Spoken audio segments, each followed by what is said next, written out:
Shabbat Shalom. I just love when I get to preach right after the high holidays. I feel so inspired by everything that happens here. Everyone comes.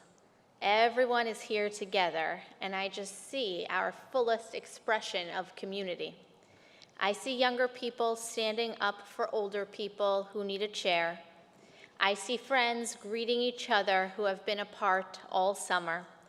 I see children returning to their synagogue, excited to learn new Jewish ideas. I see new babies. I see people who, the moment they walk into the back of the sanctuary, I can predict with 100% certainty exactly which seat in the sanctuary they will sit in, because they sit there year after year after year. And it's all such a beautiful expression of ritual, religion, and spirituality. And I don't know about you, but every year I feel this intensity, particularly when I hear the sound of Avinu Malkeinu, and I get to turn and face the ark and even step just a little bit inside of it. Have you ever stood in there? It's kind of wild. There's energy inside. It's like a metaphysical mikvah where I feel immersed in the sacred teaching of our people. And it's all there. The stories, the history, the suffering, the joy, the relationships, our past, our future. For me, it's a time when I experience true closeness to God. Have you ever felt that? A moment where physical energy rushes through your body, and just for a moment, you feel the certainty of God's presence, somehow overwhelmed but content at the very same time. We must pause to notice these moments, to be aware of them, to recognize them, however fleeting they may be. Because spirituality can be hard to find. If we're too busy doing, we may not even notice it. If we're too busy thinking, we may not even experience it. The rabbis tell us la'asok b'divrei Torah, to busy ourselves in the words of Torah. They don't teach us just to be busy. It's a very different thing. Spirituality requires rest. Spirituality requires stopping. Spirituality requires Shabbat. Spirituality is not doing, it's dwelling. The Torah portion we read this weekend is set right after the golden calf incident. God is about to give us revelation from Sinai, and what do?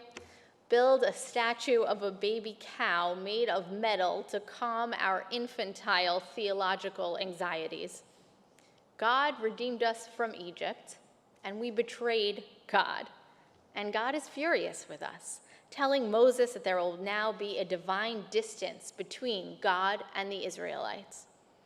God will be farther away from us, out of our reach, will be more left alone, less driven by our theological guide, less rooted, like we are.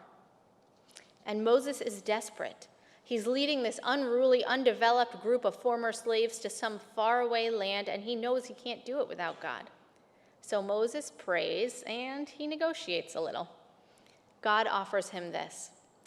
God says, "You cannot see my face, for a human being may not see me and live. But see, there is a place near me. Station yourself on the rock, and as my presence passes by, I will put you in the cleft of the rock and shield you with my hand until I have passed by. Then I will take my hand away, and you will see my back, but my face must not be seen. I will make all my goodness pass before you, and I will proclaim before you the name eternal." In the cleft of the rock, that's where Moses can feel God. A tiny person placed in a nook of an enormous mountain. It's a moment of vulnerability and awe. We are at our worst in this moment, We've just betrayed God in the most personal, intimate, offensive way possible. And God says, to some extent, we'll be abandoned. But also, at the very same time, God reveals a glimmer of divinity to us like never before. God talks of the divine face, the hand, and the back, using language we use for our own bodies to connote closeness and relatability.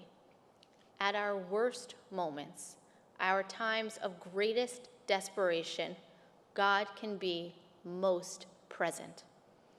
These moments of spiritual intensity do not happen often, but they can happen.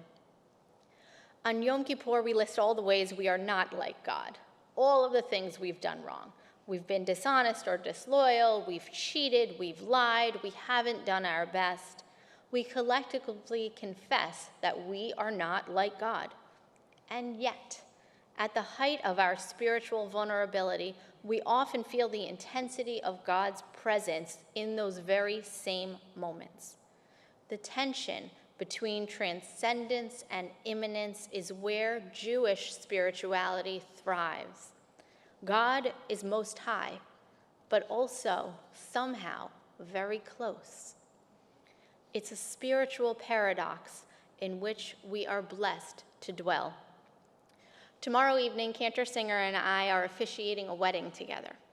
We'll stand under the chuppah and guide two life partners in the rites of marriage. I suspect they will experience that feeling of closeness to God in that space filled with love and anticipation and Jewish ritual. If you've stood under a chuppah, do you remember what it felt like? Do you think you'll ever have that feeling again? We are all celebrating Sukkot this week, where we dwell in our own chuppah of sorts. We sit inside a temporary hut on the way to celebrate Simchat Torah, to celebrate revelation at Sinai yet again. We perform ancient, strange rituals where we use our bodies and our senses. It's an unusual, fleeting chance at an encounter with God. Maybe we'll have one. May we find moments of spirituality in our lives where we feel God's presence, and may we take the time to notice these moments and allow them to reach us. Shabbat Shalom.